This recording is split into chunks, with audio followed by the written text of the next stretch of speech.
Hi friends, welcome back. तो चलो continue करते हैं। क्या मोदी जी का इंटरव्यू हो, अगर फर्स्ट पार्ट नहीं देखा डेफिनेटली देखना। इतना फ्रैंकली बोल रहे हैं। मैंने इस टाइप से किसी प्राइम मिनिस्टर को, इंडिया के खाली नहीं पूरे वर्ल्ड में किसी प्राइम मिनिस्टर को इतनी फ्रैंकली नहीं बात करते हुए देखा। उसमें जो उन्होंने बोला था ना कि हमारी मतलब इंडिया के जो पहले प्राइम मिनिस्टर्स जाते थे तो क्यों मतलब वो ऐसे डरे सहमे रहते थे, कब गए कब आए किसी को पता ही नहीं चलता था। उन्होंने बताया कि जब मैं भी जाता हूँ तो उनकी हाइट देखो, वो कितने ऊंचे लंबे होते हैं मोस्टली, और उनका रंग और उस टाइप से तो होता है, पर मेरे को क्यों नहीं होता? क्यों? क्योंकि मेरे साथ जो है मेरी जो जनता है, इतनी जो हमारी पॉपुलेशन है, और जो जी बहुत ही कमाल के इन द सेंस कि जहाँ पे उनको रिस्पॉन्ड नहीं करना होता, कि खुफिया बात में नहीं बता सकता, वो दूसरी तरफ इमीडिएटली ले जाते हैं। एक और क्वेश्चन था, मुझे समझ आया, वो बीच में रुक गए, उनको लगा नहीं ये खुफिया बात था इसी में कि मैं दोस्ती कैसे करता हूँ, क्या करता हूँ, उसके बारे में बताने वाले थे। और कि तुम रशिया से भी दोस्ती कर ली, इससे भी दोस्ती कर ली, फिर वो इससे पहले कि बताए कि मैं कैसे करता हूँ, इमीडिएटली डिफ्लेक्ट होके कहीं और चले गए। तो वही देख रहा था, ये मोदी जी डिफ्लेक्ट करके कहीं और। ध्यान से देखो तो पता लगता है कि उनको जहां लगता है कि मैं बता नहीं सकता, ये देश के लिए क्रिटिकल है, तो वो डिफ्लेक्ट करके दूसरी डायरेक्शन में सबको ले जाते हैं। गुड। और मैं बताती हूँ, मैंने पापा को फोन किया, पता है, और मैंने पापा को आपने मोदी जी की इंटरव्यू देखी तो पता है आप लोग हैरान हो जाओगे।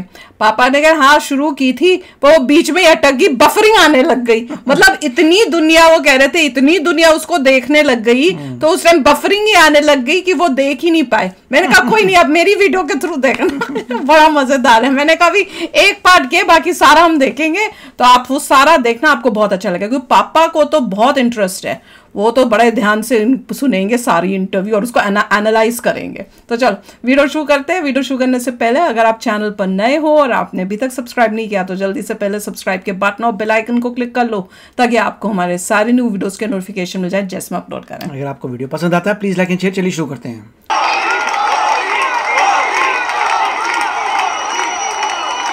तो गाली देने से भी उसको स्पेस मिल जाता है, और इसलिए लोग मौका ढूंढते हैं, यार गाली किसी और को देने से क्या फायदा है, मोदी को देंगे तो।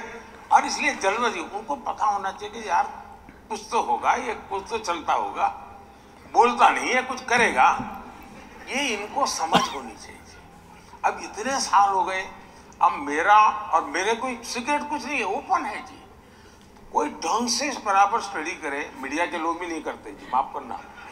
मोदी जी मीडिया से बहुत परेशान है कि अच्छा काम नहीं कर रहे देश के लिए। ये हुआ है ना, देखिए 3 दिन के बाद मोदी ये कदम उठाएगा, 5 दिन के बाद ये उठाएगा, 7 आप तय कर सकते हैं, लेकिन आपको तैयारी नहीं, क्योंकि आपने एक बनी बनाई परसेप्शन में जीना चाहते हो, उसी को फैलाओ और उसके अनुकूल कुछ एनेक्डोट मिल जाए तो ढूंढते रहते हो। इसके कारण सारे के सारे लोग फेल हो जाते हैं। इस बार भी उनको लगता था कि 400 पर, आखिर स्थिति क्या हुई? इन सबको कहना ये पड़ रहा है कि 400 पार नहीं हो सकती। ऑपोजिशन क्या कहता है?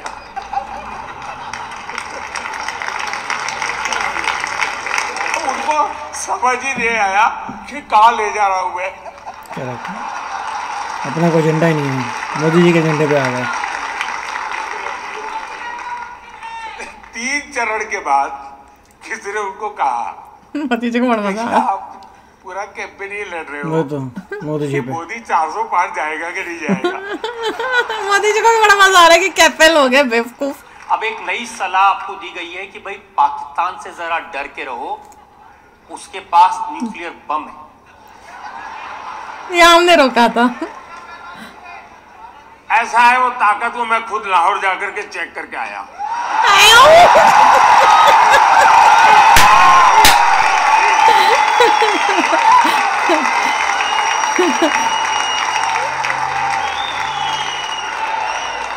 और बिना कोई सिक्योरिटी चेक में सीधा चला गया। और वहां पर एक रिपोर्टर रिपोर्ट कर रहा था, अल्लाह तौबा, हाय अल्लाह तौबा, ये बिना वीजा कैसे आ गए? ये चर्चा थी टीवी पे, ये बिना वीजा कैसे आ गए? अरे वो तो मेरा ही देश था यार किसी जमाने में।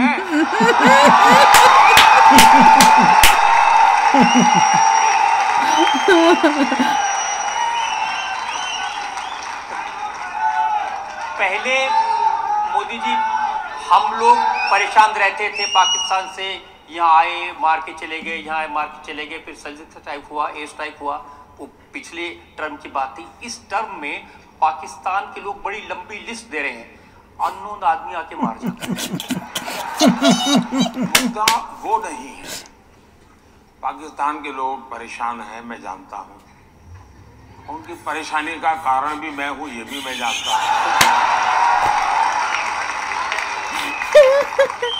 लेकिन दुख इस बात का है, जब मेरे देश का ही एक व्यक्ति, जिम्मेवार व्यक्ति, जिम्मेवार पार्टी का व्यक्ति ये कहे कि कसाब को,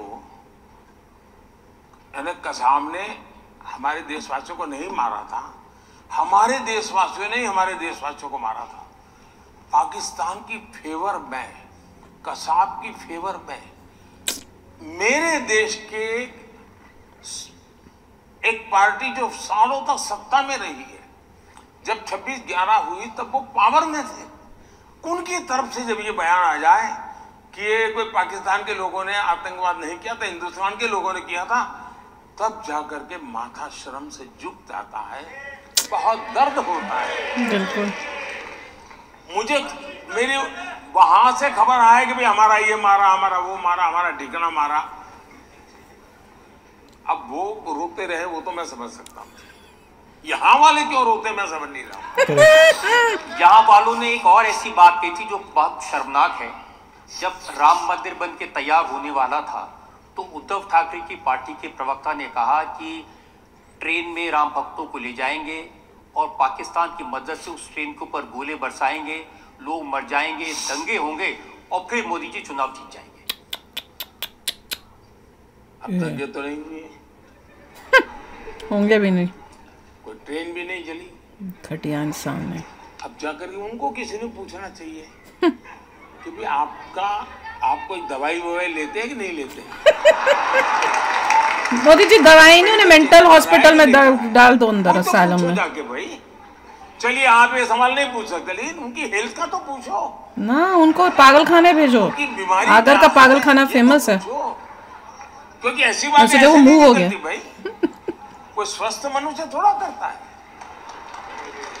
तो सचमुच में आप जैसे लोग और आप लोगों की पहुंच हर जगह पे होती है, जरा पूछो तो भाई, अब तबीयत ठीक है ना?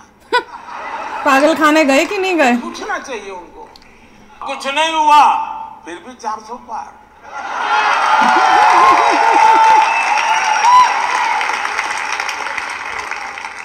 हम क्योंकि पाकिस्तान की चर्चा कर रहे थे, वहां के लोग के इंटरेस्टिंग वीडियोस मैंने देखे। जब चंद्रयान उतरा चंद्रमा पर, फेक थे, तो कह रहे हैं वो उन्होंने लोग। कहा कि हम तो ऑलरेडी चंद्रमा पर हैं, गड्ढे हैं, अंधेरा है, बिजली नहीं है, पानी नहीं है।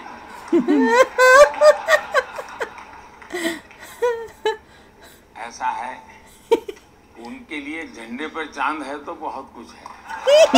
झंडे में चांद, मेरे लिए चांद पे झंडा हो वो सब। Too good, too good, too good, वाह। इसमें बात आई सेक्युलरिज्म की। आपने जहां पर हमारा चंद्रयान उतरा उसका नाम शिव शक्ति स्थल रख दिया।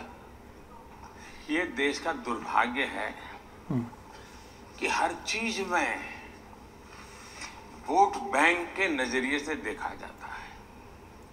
कोई मुझे कहे कि शिव शक्ति से इतराज क्या है जी? ये सृष्टि के नियंता है। और मेरा गुनाह ये है कि मैंने कहा कि चंद्रमा पर जहां पर मेरा चंद्रयान लैंड किया था उस पॉइंट का नाम मैं किसी भी बीजेपी के नेता का रख सकता था, कोई मुझे मना नहीं, क्योंकि उन्होंने वो परंपरा बनाई थी। हाँ वही तो, वो बना देते जवाहरलाल नेहरू, इंदिरा गांधी का नाम। मैंने शिव शक्ति रखा तो वो इनके दिमाग पर ऐसा उसका असर था, बोल तो पाए नहीं, लेकिन बाद में कोई 1 साल के बाद उन्होंने बयान दिया कि हिंदू में जो शक्ति है ना, मैं उस शक्ति को नष्ट कर दूंगा। अब वो मुझे पता है यार, उस दिन का जहर वहां तक पड़ा हुआ है। उनको मालूम नहीं है कि मैंने शिव और शक्ति दोनों बोला है, और शिव में जहर पीने की ताकत भी ओहो।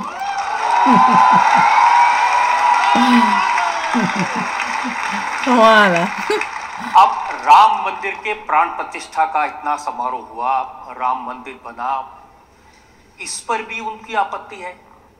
उनका कहना है कि इसको आपने हर चीज में बीजेपी का समारोह बना दिया। पहले तो लगता था कि शायद सेकुलरिज्म की उनकी जो विकृत मानसिकता है उसका परिणाम होगा कि वो 70 साल तक इस मामले को अटकाने के लिए जो भी कर सकते हैं करने की कोशिश की। उनको लगता था कि इस मुद्दे को इस प्रकार से रखेंगे तो उनकी वोट बैंक सुरक्षित रहेगी। लेकिन राम मंदिर बन जाने के बाद वोट बैंक सुरक्षित रहने का मुद्दा ही नहीं था, क्योंकि वो मुद्दा उस प्रकार से उनके काम आने वाला नहीं था। उसके बाद जब विरोध किया तो मुझे लगता है कि 70 साल तक उन्होंने जो किया वो सिर्फ वोट बैंक के लिए कि इतना ही नहीं है, वो मन से, वचन से, कर्म से राम विरोधी है। राम के प्रति इनके मन में घोर रोष है। Shameful, shame. और इसका परिणाम है वो अभी भी, अब देखिए कोई बच्चा रास्ते में जय श्री राम बोले तो मैं सारे बोलूंगा जय श्री राम। कोई मुझे कोई ग्रीट करे नमस्ते तो मैं कहूंगा नमस्ते, कोई मुझे कहे हेलो तो मैं कहूंगा हेलो, कोई कहेगा जय श्री राम तो मैं कहूंगा जय श्री राम। आपने देखा होगा जब वो जाते हैं कोई जय श्री राम बोलता है तो उनके चेहरे की सारी रेखाएं बदल जाती है, मुंह पे ताला लग जाता है, पता नहीं वो क्या क्या करने लग जाते हैं। अब अरे आप बोल दो यार जय श्री राम, क्या जाता है आपका? बिल्कुल। यानी इतना। और दूसरा देखिए, मैं कहूंगा ये राम जन्मभूमि ट्रस्ट के जो ट्रस्टी है ना, मैं उनको सच में बधाई दूंगा, क्योंकि राम मंदिर तो न्यायालय के निर्णय के बाद हो रहा है।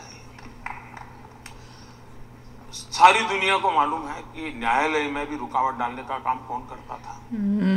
19 में तो यहां तक कह दिया था कि जजमेंट अभी मत लाओ वरना बीजेपी को फायदा होगा। न्यायालय में कहा गया था, कांग्रेस की तरफ से कहा गया था। चलिए ये सब तो छोड़े, अब न्यायालय इसके बावजूद भी ये राम जन्मभूमि ट्रस्ट के लोग उनके घर गए और जाकर के सम्मान पूर्वक निमंत्रण दिया, मैं जो हो गया होगा, भूल जाओ, आइए आप भी आइए। जैसे वो उनके यहाँ गए वैसे ही जो 2-2, 3-3 पीढ़ी से अदालत में लड़ाई लड़ रहे थे अंसारी परिवार, उनके बेटे इकबाल अंसारी जो भी अदालत में राम जन्मभूमि के खिलाफ केस लड़ रहे थे, बाबरी मस्जिद के लिए लड़ाई लड़ रहे थे, उनको भी निमंत्रण दिया कि भाई चलिए अब तो न्याय का निर्णय हो चुका है न्यायालय का, आप आइए, आप देखिए साहब निर्णय देश करे।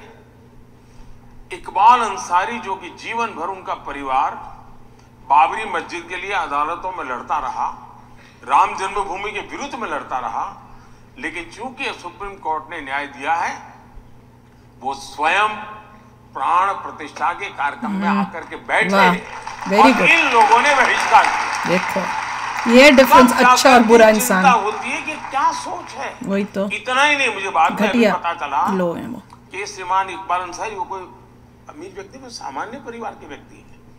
उन्होंने भगवान राम मंदिर का जो एक मॉड्यूल था लकड़े का, वो कहीं से खरीद के लाए और उनका जो पीएसओ था वो हिंदू है, उसको उन्होंने गिफ्ट किया। वाह, सो नाइस। ये होता है, अंसारी ने गिफ्ट किया उनको। इसका मतलब ये हुआ कि वो उनको लगता था कि ये मेरा हक है इसलिए मैं लड़ता हूँ, लेकिन ड्यूटी है, जॉब है, उसको उन्होंने सिर आंखों पर चढ़ाया।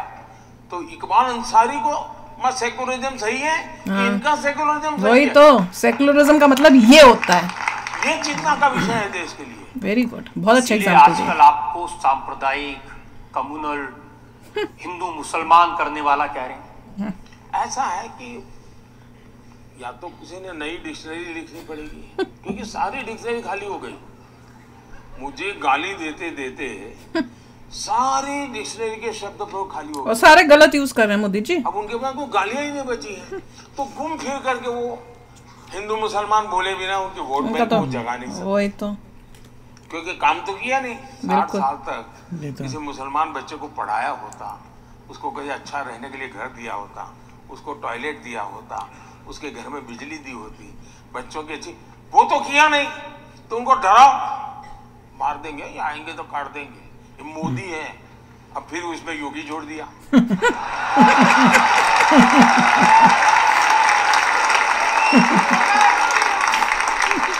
सारा उनको स्टडी किया है मोदी जी ने। डरा साहब, मुसलमान समाज में भी अब इन चीजों की तरफ देखने का दृष्टिकोण बदल रहा है। अच्छा, अगर बदले, मुल्ला मौलवियों की बात नहीं करता, जिनका वेस्टेड इंटरेस्ट, तो हिंदुओं में भी ऐसे लोग होते हैं, तो उनकी मैं बात नहीं करता। लेकिन जनरल मेरा तो काफी लोगों से इंटरेक्शन होता है, और मेरा अनुभव है कि ये जो भड़काने वाली बातें हैं उससे तो वो प्रभावित नहीं हो रहे। वो समझते हैं कि इनका वोट का जमाना इसलिए कर रहे हो। मोदी जी, आज तक किसी लीडर की हिम्मत नहीं हुई जो ये कहे कि मुसलमानों को आरक्षण नहीं देना चाहिए। मोदी जी कह रहे हैं मुसलमानों को आरक्षण देना गलत है, गलत और है। आप तो चुनाव में खुलेआम कह रहे हैं। देखो तो मैंने कांग्रेस पार्टी को पिछले 1 महीने से कहता हूं कि भाई आप लिखिए, मैं देश को गारंटी दूं। एक, आप भारत के संविधान को नहीं बदलेंगे। दूसरा, संविधान बदल करके धर्म के आधार पर आरक्षण नहीं देंगे। तीसरा, आप SC, ST, OBC का आरक्षण छीन करके आप धर्म के आधार पर वोट जिहाद वालों को आरक्षण नहीं देंगे। लिख करके दो, नहीं देते हैं, नहीं देंगे, देश कभी को नहीं दो ना देंगे। भाई, बयान तक देने की हिम्मत नहीं है। वही तो, फिर क्या कहते हैं, अरे हमारा मैनिफेस्टो देखो। मैं पूछता हूं, क्या किसी कांग्रेस के मैनिफेस्टो में ही लिखा है वो करप्शन नहीं करेंगे या करेंगे? करप्शन करेंगे ऐसा उनके मैनिफेस्टो में कहीं पर है क्या? कांग्रेस के पिछले 50-60 साल के मैनिफेस्टो देख लो, एक भी मैनिफेस्टो में उन्होंने करप्शन का कार्यक्रम लिखा है क्या? जरा बताइए ना। उन्होंने करनी है, करते हैं कि नहीं करते हैं? वो भर भर के। अब मैं पूछूंगा करप्शन क्यों करते हैं, वो कहेंगे मेरा मैनिफेस्टो देखो कहीं लिखा है क्या? अरे ऐसे थोड़ा होता है जी। और आप देख लीजिए डॉक्टर मनमोहन सिंह जी का बयान देख लीजिए, ये शहजादे का बयान देख लीजिए। उनके मैनिफेस्टो में ये कहते हैं कि अब ठेके धर्म के आधार पर दिए जाएंगे। मतलब कहीं ब्रिज बन रहा है तो आज ठेका कैसे मिलता है कि भाई उनके पास रिसोर्सेज कितने हैं, कैपेबिलिटी कितनी है, टेंडर कैसा भेजा है, क्या है, ट्रैक रिकॉर्ड क्या है, आर्थिक क्षमता कितनी है, टेक्नोलॉजिकल उनकी क्षमता कितनी है, सारी चीजें देख करके टेंडर से कोई व्यक्ति प्राप्त करता है। अब ये क्या कहते हैं, अब इसमें आरक्षण होगा। डुबा दो देश को। अब मुझे बताइए साहब, वो ब्रिज बनाना है कि आपको आपके चुनाव जीतना है, और कुछ काम है क्या? इतना ही नहीं, इन्होंने यहां तक मैनिफेस्टो में कहा है कि खेल में भी अब वो धर्म के आधार पर आरक्षण लाए। बाय गॉड, क्या मालूम। अरे भाई, खिलाड़ी सुबह 4 बजे उठ करके पसीना बहाता है जी, तब जाकर के खिलाड़ी बनता है। जिंदगी के 15-20 साल वो खपा देता है, और आप बचपन से करता है। ठीक है भाई, तुम उस माँ की गोद से पैदा हुए, तुम नहीं हो सकते, उस माँ की गोद से पैदा होकर वो आ जाएगा। क्यों? पता है उसने मेहनत की भी नहीं, एक दिन रहा बचपन से कर रहा है। ऐसी चीजें मैनिफेस्टो में लिखने की बेशरम है। देश ऐसे चलाएंगे क्या? चलाने हमारा देंगे मंत्र है सबका साथ सबका विकास। लेकिन मोदी जी, ऐसी बातें खान मार्केट गैंग का नाम लेकर के आज तक किसी की हिम्मत नहीं हुई कहने की जो आप कह रहे हैं इतने खुले। ऐसा है कि मुझे आगे पीछे कोई रोने वाला नहीं है। सारी इंडियंस है मोदी जी। मैं देश के लिए जीता हूं, मैं देश के लिए जूझता हूं, और मेरी प्रत्येक पल देश के लिए है, और वो बेकार नहीं जानी चाहिए। मैं मेरी हर पल देश को दे रहा हूं, लेकिन मैं वेस्टेज नहीं होने दूंगा मेरी एक भी पल को। और इसलिए जो गलत हो रहा है, आप मुझे बताइए, कल किसी ने मुझे भेजा है 9000 से ज्यादा ऐसी जगह है, इंस्टीट्यूशंस, जिसमें इन्होंने SC ST OBC का आरक्षण खत्म कर दिया, माइनॉरिटी का नाम दे दिया, आरक्षण खत्म कर दिया। एक PSU को अगर आप प्राइवेटाइज करो तो कांग्रेस पार्टी के अध्यक्ष हाउस में चिल्लाते हैं कि आप प्राइवेटाइजेशन इसलिए कर रहे हो कि आप SC ST कोटा हट जाएगा तो दलितों को नौकरी का क्या होगा। आपने 9000 इंस्टीट्यूशंस में से SC ST OBC कोटा खत्म कर दिया है। अगर ये सवाल मैं पूछता हूं, माइनॉरिटी ले उसकी जगह, जो खान मार्केट गैंग है वो खान मार्केट गैंग पर पहले रखा क्यों, दायना क्यों नहीं रखा, इसके लिए एक एक सप्ताह तक देश का समय बर्बाद करते हैं। उनको फुर्सत नहीं है कि SC ST OBC के आरक्षण की रक्षा के लिए उन्होंने भी तो आवाज उठानी चाहिए थी, क्यों चुप बैठे। और तब जाकर के मैं खुल करके कहता हूं कि एक इकोसिस्टम जो उनके पापों को संवारने का ही काम करती है और दूसरों के अच्छाइयों को बुरे में कन्वर्ट करने के लिए अपनी पूरी शक्ति लगा देती है, और देश को उससे मैं सचेत करना चाहता हूं। और अब जब सब जगह पे फेल हो गए तो उन्होंने जुडिशरी का रास्ता पकड़ा है, अदालतों में जाकर के बैठ जाना, हो हल्ला करना और परिस्थितियों को बदलने की कोशिश करना। ये बहुत चिंता का विषय है देश के लिए। आप में योग्यता है, क्षमता है, सही है, लोकतंत्र है, चुनाव लड़ो, पार्लियामेंट में आओ, अपनी बात रखो, सरकार गलत करती है तो उसको रोको, तरीके हैं, करने नहीं है, हवा बिगाड़नी है। अब ममता दी ने कह दिया कि हाई कोर्ट का फैसला है आरक्षण को लेकर के, वो नहीं मानेंगे। नहीं मानेंगे? अच्छा, अब ये कहते हैं कि मोदी संविधान बदल देगा। तो ये बदल रहा। इंदिरा जी ने कहा हाई कोर्ट का फैसला मैं नहीं मानूंगी, ये लो, इमरजेंसी लाई, ये लो।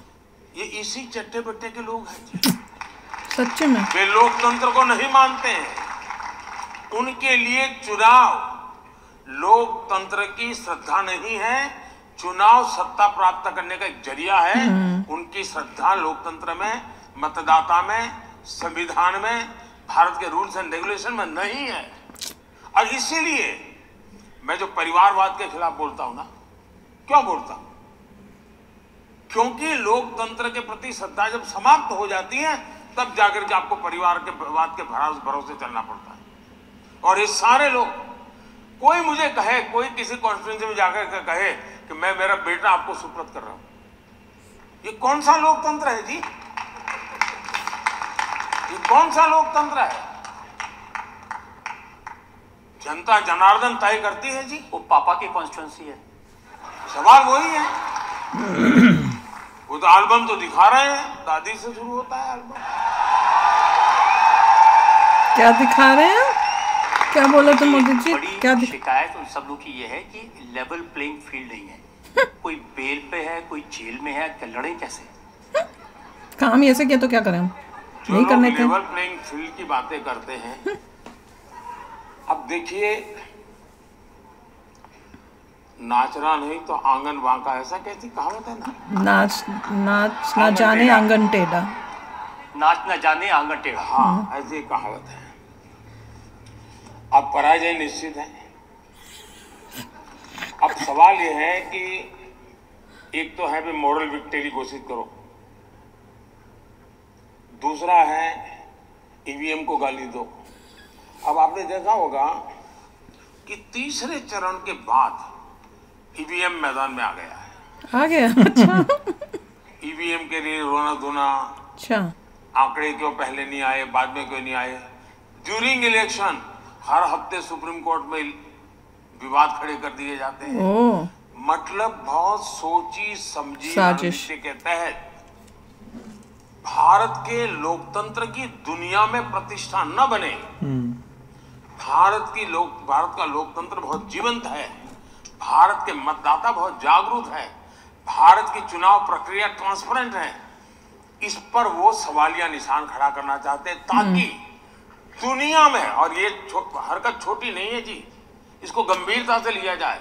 और जो भी भारत को प्यार करते हैं उन सबको इस संकट को समझना होगा कि ये मामला सिर्फ ईवीएम कह करके चुनाव का बदनाम कर रहे हैं, ठिकरा फोड़ने वाला इतना नहीं है। भारत की लोकतांत्रिक प्रक्रिया को ही सवालिया निशान दुनिया में लग जाए, ये इनका इरादा है। भारत में बेइज्जती, भारत की दुनिया में बेइज्जती हो, इसका खेल है। और मोदी जीत जाए तो आज दुनिया में जितनी इलेक्टेड गवर्नमेंट्स हैं, यानी ट्रू सेंस में डेमोक्रेटिक बॉडीज हैं, इस चुनाव के बाद भारत का प्रधानमंत्री दुनिया की सीनियर कैटेगरी में आ जाएगा।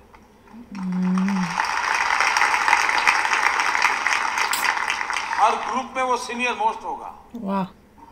डेमोक्रेटिक वर्ल्ड में इनको अभी से हिसाब किताब लगाते, उनके भी तो एडवाइजर है ना, देख यार ये तो ऐसा होगा, अभी ऐसा होगा, ऐसा होगा, उसी डर में सब हो रहा है। लेकिन इससे देश का बहुत नुकसान। और लेवल पे ये लोग इलेक्शन कमीशन को गाली देते हैं। हमारे देश का चुनावी व्यवस्था ये कहती है कि अगर कोई पार्लियामेंट सीट में अगर किसी कैंडिडेट की मृत्यु हो जाए तो वो चुनाव स्थगित होता है, ठीक है।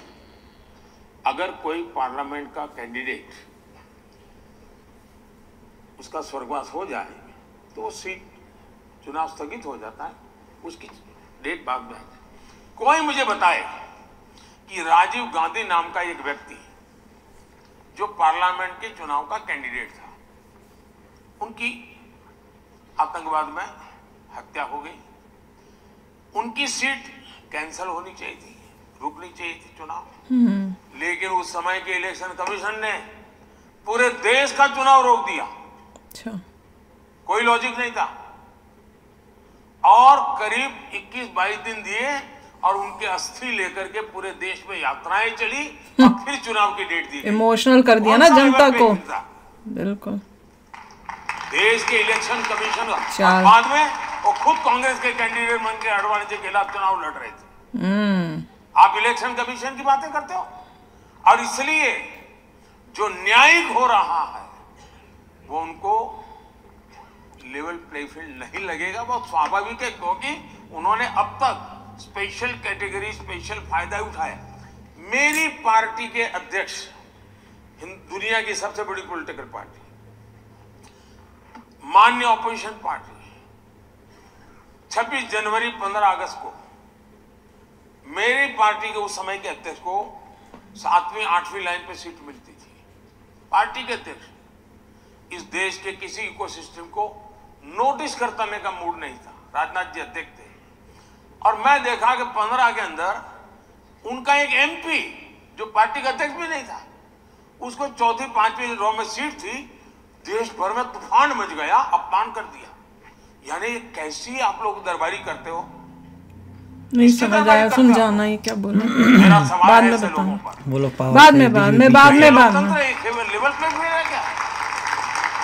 और जब सच बोलते हैं तो आप लोगों को बुरा लगता है, और अगर सच बोलने की कोई सजा होती है उससे भुगतने के लिए मोदी हमेशा तैयार।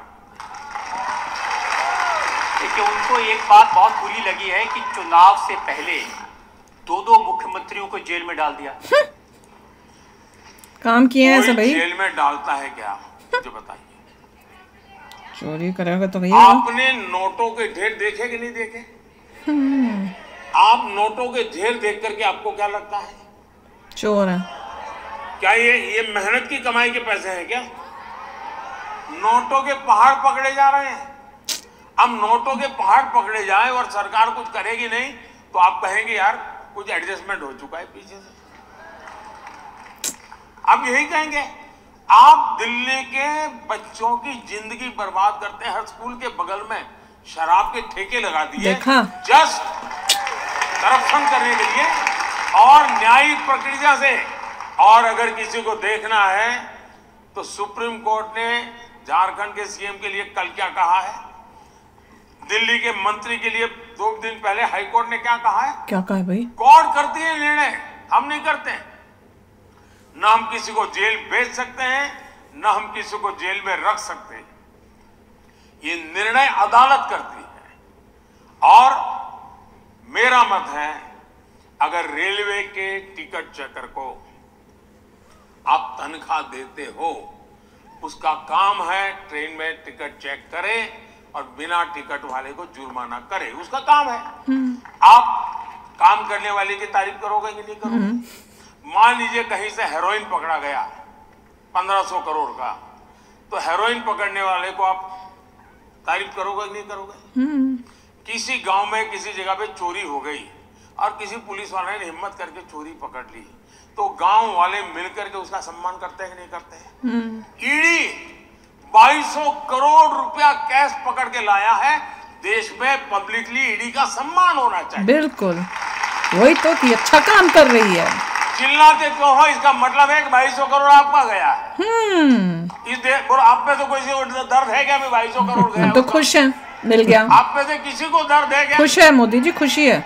जिसको दर्द है वो रो रहा है, वो चिल्ला रहा है, मतलब 2200 करोड़ में कहीं कहीं उनका हिस्सा है। अब उनके 10 साल में 34 लाख रुपया कब्जा हुआ। एक स्कूल बैग में बच्चा लिख करके जाए इतना। हमने 2200 करोड़ पकड़ा, मतलब 70 टेम्पो चाहिए, 70 उसको भरने के लिए। 70 टेम्पो। ईडी काम कर रहा है। और मेरा एज ए प्राइम मिनिस्टर मैं 2014 का चुनाव इसी मुद्दे पर लड़के आया हूँ। देश की जनता ने इसी काम के लिए मुझे बिठाया है। मोदी जी, पहले ऐसा नहीं होता था, आपने ये नई चीजें शुरू की हैं। कोई नेताओं को नहीं पकड़ता था, वो राजनीति में आते इसलिए थे कि करें और बचे रहें। देश की जनता यही कहती है, करें और करने दें। छोटे छोटे लोगों को तो जेल में डाल देते हो, वही तो, और बड़े बड़े खिलाड़ी छूट जाते हैं। वही अब तो, ये देश में होगा नहीं। वाह, मजा आ गया यार, बहुत ही मजा आ रहा है। खासकर जो केजरीवाल का बताया, इतने गुस्से में थे, इतनी जोर से टेबल करते, मुझे लग रहा था उनके हाथ में तो नहीं लग रही होगी, पर जो केजरीवाल का जो बोला, कितना अच्छा बताया कि ये कितना उनको गुस्से से भरे हुए थे। मोदी जी को सब कुछ पता है क्या चल रहा है, जो हम लोग बोलते हैं वही सारी चीजें उनको भी एक एक चीज पता है कि स्कूल के साथ ही तुमने जहां बच्चे जाते हैं वहीं पे तुमने जो है शराब खाने खोल के बैठे हुए हो। और ऐसे वर्ड्स गुस्से में मोदी जी का यूज कर रहे थे कि उनको इतना अंदर से गुस्सा है कि क्या कर रहे हो, सत्यानाश कर दिया तुमने दिल्ली का। जो हम बोलते हैं दिल्ली का सत्यानाश हो रहा है। अगर दिल्ली में ज्यादा लोग दारू पी रहे हैं तो उसी वजह से कर रहे हैं। कमाल है। और कितना कुछ बताया मोदी जी ने, बहुत ही जबरदस्त बताया था, बहुत ही अच्छा बताया था। इतने एक्सप्लेन किया था, उससे ज्यादा कौन एक्सप्लेन कर सकता है? इतना फ्रैंकली, और सब बता रहे, समझा रहे देश की जनता को कि भैया रोएगा कौन? जिसका पैसा पकड़ा जा रहा है चोरी का, वो रोएगा ना। बोला दूसरे लोग तो ईडी को तो कांग्रेचुलेट करना चाहिए। बिल्कुल हमारा पैसा तो नहीं किया, जिसका चोर ईडी को बदनाम करा जा रहा है, उसको तो कांग्रेचुलेट करके इतना अच्छा काम करिए, इतना पैसा उन्होंने पकड़ा है कि देश के लिए वो यूज होगा, हमारी आगे बढ़ने के लिए और कितनी इंफ्रास्ट्रक्चर की चीजें बन सकती है, सब बन सकती हैं। पाकिस्तान को भी ऐसा धोया, कांग्रेस के बारे में बता दिया, सब बता दिया कि ये इंदिरा गांधी ने अपने टाइम में कैसे कोर्ट के ऑर्डर को रिजेक्ट करके किया है, कैसे इन्होंने गेमें खेली जब राजीव गांधी की डेथ हुई है, तो उसके बाद कैसे मतलब इलेक्शंस को ही पूरे कंट्री के करके वो उसको पूरे टाइम उनकी उसकी वो की ताकि इमोशनल होए पूरी जनता, ताकि सारे वोट इनको मिले, ताकि ये मेजोरिटी से जीते। ये सारी गेम मोदी जी को सब पता है। वो मोदी जी कह रहे थे कि प्लेइंग फील्ड नहीं कर सकते क्योंकि उनको आदत हो चुकी है उन चीजों की। वही तो, बहुत अच्छा बता रहे हैं, मजा आ गया। तो चलो यार चलते हैं, हमें आगे भी तो देखना है। तो मिलते हैं नेक्स्ट वीडियो में बहुत ही जल्द। Till then take care and bye bye. तो अगर आप मेरे इस चैनल पे नए हो तो जल्दी से सब्सक्राइब के बटन को हिट करो और बेल आइकन को क्लिक करो ताकि आपको मेरा जब नया वीडियो मैं लगाऊं आपको उसके बारे में जल्दी से पता चल जाए।